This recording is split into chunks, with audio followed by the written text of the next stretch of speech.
विमला, एक बार फिर सोच लो, बहू को हमारा वहां रहना अच्छा लगेगा कि नहीं। कल तक तो राजीव हमारा बेटा था, पर अब वो किसी का पति और किसी का बाप बनने वाला है, तो शायद रिश्ते पहले जैसे ना हो। याद है ना तुम्हें, पिछले साल हमारे पड़ोसी शुक्ला जी कितने खुश होकर भाभी जी के साथ मुंबई गए थे, पर उनके बेटे बहू ने क्या किया था। उनकी ऐसी दुर्दशा हो गई थी कि शुक्ला जी को वहीं दिल का दौरा पड़ गया और वो चल बसे। उनके जाने के बाद भाभी को वो लोग वृद्धाश्रम छोड़ आए। मैं नहीं चाहता मेरे जाने के बाद तुम्हें भी ऐसे दुखों का सामना करना पड़े। बेहतर होगा तुम राजीव से कोई बहाना बना दो और कह दो कि वो अपनी सास को बुला ले। अब तो वो अपने देश में है। पिछली बार जब तुम उसके पास विदेश रहकर आई थी तो तुम्हारी क्या हालत हुई थी, याद है ना। रघुनाथ बाबू अपनी पत्नी विमला जी से कहते हैं। विमला जी बोली, छोड़िए ना पिछली बातों को, और अब हालात अलग हैं। बहू की डिलीवरी का समय नजदीक आ रहा है।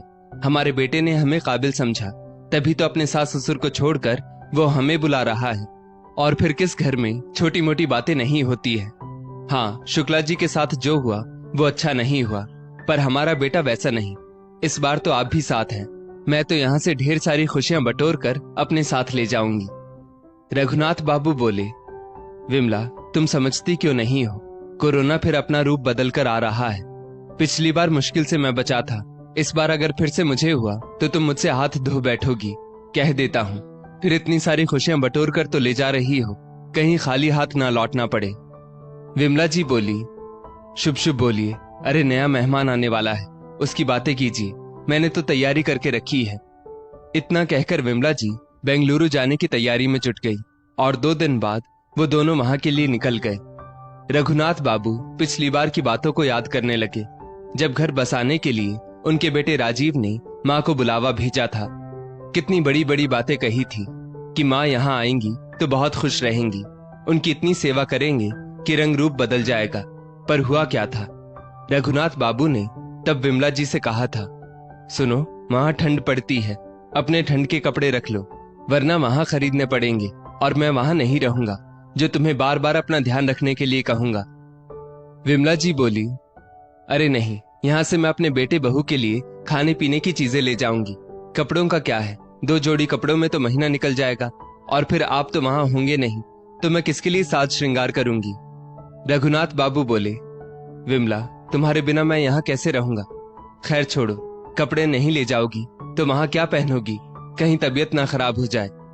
विमला जी बोली, आप मेरी चिंता मत करो, बस अपना ध्यान रखना, मुझे तो आपकी ही चिंता लगी रहेगी। वहां बेटे के पास विदेश जाने के बाद 2-4 दिन तो विमला जी को बना बनाया खाना मिला। उसके बाद पूरे घर की जिम्मेदारी उनके कंधों पर आ गई। उनकी बहू प्रिया ऊपर के कमरे में रहती, खाना खाने ही नीचे उतरती थी। बहू को जी भर के विमला जी ने कभी देखा भी नहीं होगा, क्योंकि प्रिया के खाने के समय विमला जी को डाइनिंग टेबल के पास खड़े रहने तक की अनुमति नहीं थी। एक रोज मौसम बहुत खराब था, विमला जी को ठंड लगने लगी, तो उन्होंने बहू से ठंड के कपड़े मांगे।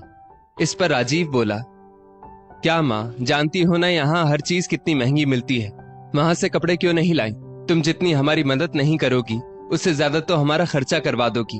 अब तो लगता है किसी तरह ये महीना बीते और तुम वापस चली जाओ। बेचारी विमला जी स्टोर रूम में रखे पुराने चद्दर पर्दे से ही खुद को ढककर किसी तरह समय गुजारती थी और अपने पति की बात ना मानने का अफसोस जताती थी। एक रोज उनकी तबीयत बहुत खराब हो गई, तो वो रसोई का कोई काम नहीं कर पाई। इस पर प्रिया बहुत नाराज हुई। उस दिन विमला जी को अपने पति की बहुत याद आई। वो फूट फूट कर अकेले में रोती थी, पर बेटे बहू के सामने कुछ नहीं कहती थी। विमला जी के वापस जाने का समय जब नजदीक आया तो राजीव प्रिया से बोला, माँ 2 दिन में चली जाएंगी, बेहतर होगा ये 2 दिन तुम माँ के साथ अच्छे से बिताओ, ताकि आगे चलकर जब हमें उनकी जरूरत हो तो हम उन्हें बुला सकें। प्रिया का मन तो नहीं था, फिर भी 2 दिन वो विमला जी के साथ खूब अच्छे से रही। माँ का मन होता ही है गाय जैसा, तो बस विमला जी भी बहू के मुंह में सब भूल गई, और जब वापस अपने घर आई तो उस बात का जिक्र भी नहीं किया। पर पत्नी के चेहरे को देखकर रघुनाथ बाबू सब समझ गए। रघुनाथ जी कैसे नहीं समझते, आखिर जीवन के धूप छांव भरे दिन उन्होंने उनके साथ बिताए थे। पति पत्नी यही तो एक रिश्ता है जिसमें सामने वाला कुछ ना कहकर भी सब कह जाता है और देखने वाला आंखों से ही पूरी किताब पढ़ जाता है। वक्त बीता, राजीव भी अब विदेश की नौकरी छोड़कर बेंगलुरु में रहने लगा। अपने माता पिता से वो अकेले मिलने आता था। आज फिर उसे अपने माता पिता की जरूरत आन पड़ी थी। 3 साल पहले की घटना को याद करते हुए रघुनाथ बाबू के पसीने छूट रहे थे। अब की बार माता पिता दोनों को राजीव ने अपने पास बुलाया था, क्योंकि रघुनाथ बाबू भी अब रिटायर हो चुके थे। करीब 1 हफ्ते तक घर में कामवाली आती रही। फिर राजीव ने अपनी आदत के अनुसार पैसे बचाने के लिए कामवाली को निकाल दिया और विमला जी ने भी खुशी खुशी सारा काम संभाल लिया। 1 महीना तो किसी तरह निकल गया, पर अचानक एक दिन विमला जी की तबीयत बहुत खराब हो गई। जब डॉक्टर को दिखाया तो डॉक्टर ने कहा कि इन्हें कोविड हो गया है। फिर क्या, बेटा बहू उन्हें अपने साथ नहीं रखना चाहते थे, पर इस हालत में आखिर वो जाते कैसे। रघुनाथ बाबू राजीव से बोले, तुम तो ऐसे कर रहे हो जैसे तुम्हारी माँ कोविड गांव से लेकर आई थी। अरे वो बीमार तो यहीं पड़ी है, तो इसकी जिम्मेदारी तुम्हें उठानी चाहिए, और तुम दूध में पड़ी मक्खी की तरह अपनी माँ को बाहर फेंकना चाहते हो। पिता की बातें सुनकर राजीव ने अपने घर के पिछले हिस्से में अपने माता पिता के रहने की व्यवस्था की। तब भी विमला जी ने शिकायत नहीं की, पर रघुनाथ बाबू अंदर ही अंदर सुलग रहे थे। विमला जी बोली, आप अपना ध्यान रखिएगा जी। मेरे जाने के बाद अपनी दवाइयां समय पर लेते रहिएगा। पिछले साल जब आपको कोविड हुआ था, आपकी हालत खराब हो गई थी, पर उस वक्त मैं थी। एक दिन भी आप ब्लड प्रेशर की दवाई नहीं लेते हैं तो आपका ब्लड प्रेशर हाई हो जाता है। आपको मेरी कसम, इसमें बिल्कुल लापरवाही मत कीजिएगा। मेरे जाने के बाद आपका क्या होगा, मेरे तो आपकी फिक्र में आसानी से प्राण भी नहीं निकलेंगे। इतना कहते कहते विमला जी की आंखों से आंसू लुढ़क पड़े। मायूस रघुनाथ बाबू अपनी पत्नी के दोनों हाथों को अपनी मुट्ठी में बांध कर बोले, विमला, इतना मत बोलो, तुम कहीं नहीं जा रही हो। मैं तुम्हें अपने से दूर जाने ही नहीं दूंगा। जब मैं कोविड से ठीक हो गया तो तुम भी ठीक हो जाओगी। बस ईश्वर पर भरोसा रखो, इसीलिए मैं यहाँ नहीं आना चाहता था। हे भगवान, अब तुम्हारा ही सहारा है। विमला जी बोली, नहीं जी, मुझे लग रहा है मैं नहीं बचूंगी। मेरे पास ज्यादा वक्त नहीं है। बहू का 9वां महीना लग गया है। घर में खुशियां आने वाली हैं। आप अपने बेटे बहू और बच्चे के साथ राजी खुशी रहना और पुरानी बातों को भूल जाना। रघुनाथ बाबू बोले, विमला चुप हो जाओ, तुम्हारी बातें मुझे बिल्कुल अच्छी नहीं लग रही। आंखें बंद करो और सो जाओ। विमला जी बोली, नहीं जी, लगता है मेरा वक्त आ गया है। मुझे चुप मत करवाइए। पहली बार जब बच्चे को गोद में लेंगे तो उसके हाथों में सोने के कड़े पहना दीजिएगा। मैंने बनवा कर रखे हैं। और एक बात कहूं, बहू ने मेरे साथ जो भी व्यवहार किया आप उसे भूल जाइएगा। आखिर है तो वो हमारी ही, फिर मन में मलाल रखने से क्या फायदा। रघुनाथ बाबू बोले, अरे विमला, तुम खुद ही बच्चे को कड़े दे देना, और मैंने किसी भी पुरानी बात को मन में नहीं रखा है। अब बस करो, तुम कहो तो राजीव को बुला लाऊं। विमला जी बोली, ना जी, बहुत रात हो गई है, उन्हें आराम करने दो। आज की रात मुझे आपके साथ, बस आपके साथ बितानी है। ये कहते हुए विमला जी ने रघुनाथ बाबू की तरफ करवट ली और अपना हाथ उनके सीने पर रख दिया। थोड़ी देर में विमला जी कराहते हुए बोली, पता नहीं क्यों घबराहट हो रही है और दिल डूबा जा रहा है। बस आप अपना ध्यान रखिएगा। अगर मैंने आपसे कुछ छुपाया हो तो मुझे माफ कर दीजिएगा। बस इतना मुझसे वादा कीजिए कि मेरे जाने के बाद आप मेरे लिए आंसू नहीं बहाएंगे। अगर आपने मेरी बात नहीं मानी तो मेरी आत्मा बहुत कष्ट में रहेगी।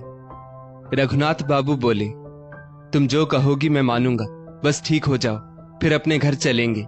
यहाँ हमारे लिए कुछ नहीं। तुम कितनी सारी खुशियां बटोर कर लाई थी, पर देखो हमारे हाथ क्या आया। रघुनाथ बाबू कहते रहे और अचानक विमला जी के चेहरे पर एक मुस्कुराहट आई और उनकी पकड़ ढीली होती गई। रघुनाथ बाबू चीत्कार उठे और बिलख कर बोले, विमला मत जाओ, तुम्हारे बिना मेरा क्या होगा विमला। रघुनाथ बाबू ने बहुत हिम्मत जुटाई और उनकी पलकें मूंद दी। उनका मन अभी भी स्वीकार करने को तैयार नहीं था कि विमला जी उन्हें छोड़कर चली गई है। थोड़ी देर में राजीव कमरे में आया और बोला, पापा अब जो हो गया सो हो गया, आप भी सो जाइए, जो करना होगा कल करेंगे। रघुनाथ बाबू आश्चर्य से बेटे की तरफ देखने लगे और वो अपने कमरे में सोने चला गया। रघुनाथ बाबू ने पूरी रात अपनी विमला को एकटक निहारते हुए काट दी। अगले दिन राजीव बोला, पापा मैंने तो प्रिया की डिलीवरी के लिए पैसे बचा कर रखे हैं। अगर आपके अकाउंट में पैसे हैं तो चलिए निकाल लाते हैं, तभी तो काम शुरू करेंगे। रघुनाथ बाबू ने चेक पर साइन करके राजीव की तरफ बढ़ा दिया। थोड़ी देर में विमला जी लाल जोड़े में सिमटी हुई 16 श्रृंगार में उनके सामने शैया पर लेटी थी। दोपहर तक विमला जी की देह पंचतत्व में विलीन हो गई। घर आकर राजीव बोला, पापा, इस हालत में आपका यहाँ रहना ठीक नहीं होगा। प्रिया पर इसका बुरा असर होगा। बेहतर होगा आगे का काम क्रिया आप जाकर गांव में करवा लीजिए। इतना कहते हुए उसने अपनी माँ की अस्थि कलश रघुनाथ बाबू के हाथों में पकड़ा दी। रघुनाथ बाबू राजीव से बोले, कितनी खुशियां बटोर कर तुम्हारी माँ तुम्हारे लिए लेकर आई थी।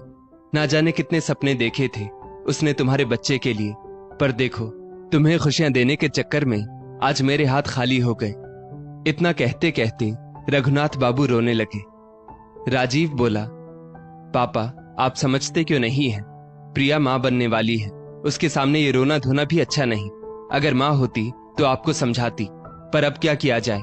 बेहतर होगा आप गांव चले जाइए। इतना कहकर राजीव वहां से चला गया। टूटे हुए मन से रघुनाथ बाबू ने अपने 2-4 कपड़े रखे और विमला जी के अस्थि कलश को हाथों में लिया और घर से निकल पड़े। जैसे ही उन्होंने घर के बाहर कदम रखा, अचानक से तेज आंधी तूफान के साथ बारिश आई। विमला जी का अस्थि कलश रघुनाथ बाबू के हाथों से छूट गया और बरसते पानी में तितर बितर होने लगा। रघुनाथ बाबू उसे हाथों से समेटने का असफल प्रयास करने लगे, पर देखते ही देखते सारी राख धरती में समा गई, मानो विमला जी अभी भी बेटे बहू का मुंह छोड़ नहीं पाई हो। रघुनाथ बाबू इधर उधर देखने लगी तो राजीव बोला, रहने दीजिए पापा, वैसे भी पानी में ही तो राख को बहाना था, तो समझ लीजिए बहा दिया। रघुनाथ बाबू बोले, सही कहा बेटा तुमने। तुम्हारी माँ जाते जाते भी तुम्हारी डेहरी नहीं छोड़ पाई, पर तुम हो कि उसे अपनाना ही नहीं चाहते। उन्होंने अपने बैग में से एक पैकेट निकालकर राजीव के हाथ में रख दिया और बोले, अपने बच्चे को ये उसकी दादी का आखिरी आशीर्वाद दे देना और भूल जाना कि तुम्हारा पिता भी है, क्योंकि अब मैं जब जब तुम्हें देखूंगा तो मुझे अपनी विमला की बदहाली और उसकी दर्द भरी चीखें याद आएंगी। ईश्वर करे जो पाप तुमसे हुआ है तुम्हारे बच्चे से ना हो। कभी तुम उसके दरवाजे पर खुशियां लेकर जाओ तो तुम्हें खाली हाथ ना लौटना पड़े, जैसे आज मैं लौट रहा हूँ। पर मैं अपने मन में अपनी विमला की यादों को सहेज कर ले जा रहा हूँ। अब मुझ पर या मेरी किसी भी चीज पर तुम्हारा कोई अधिकार नहीं होगा, क्योंकि आज और इसी वक्त से मैं तुमसे अपने सारे रिश्ते तोड़ता हूँ। इतना कहकर रघुनाथ बाबू विमला जी की यादों को सीने से लगाए हुए चले गए। कुछ दिन बाद प्रिया की माँ आई और बोली, अच्छा हुआ दामाद बाबू, जो आपने अपने बाबूजी को यहाँ से विदा कर दिया। देखना अब लड़का ही होगा और मेरी बेटी के आंगन में खुशियां ही खुशियां होंगी। पर होनी को अगर मनुष्य पहले ही जान ले तो वो मनुष्य कहाँ रह जाएगा। समय से पहले ही प्रिया ने एक बच्ची को जन्म दिया और डॉक्टर ने राजीव से कहा, माफी चाहूंगा पर अब आपकी पत्नी कभी मां नहीं बन पाएंगी। राजीव की सास बेटी होने पर राजीव के माता पिता को कोसती रही। वहीं जब ये खबर रघुनाथ बाबू को मिली तो उन्होंने कहा, मेरी विमला से बेटे का घर छूटता ही नहीं। पहले मां बनकर उसकी सेवा करती रही, अब बेटी बनकर उसके घर को रोशन करेगी। पर मेरे हाथ तो खाली ही रह गए विमला।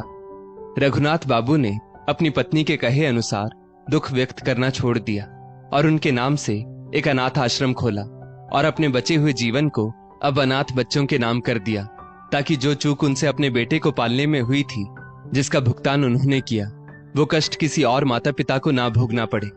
यही सोचकर वो बच्चों को अच्छी सीख और बुजुर्गों को आने वाले समय की हिदायत देने लगे।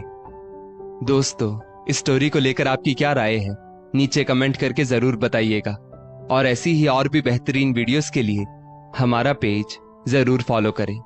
धन्यवाद।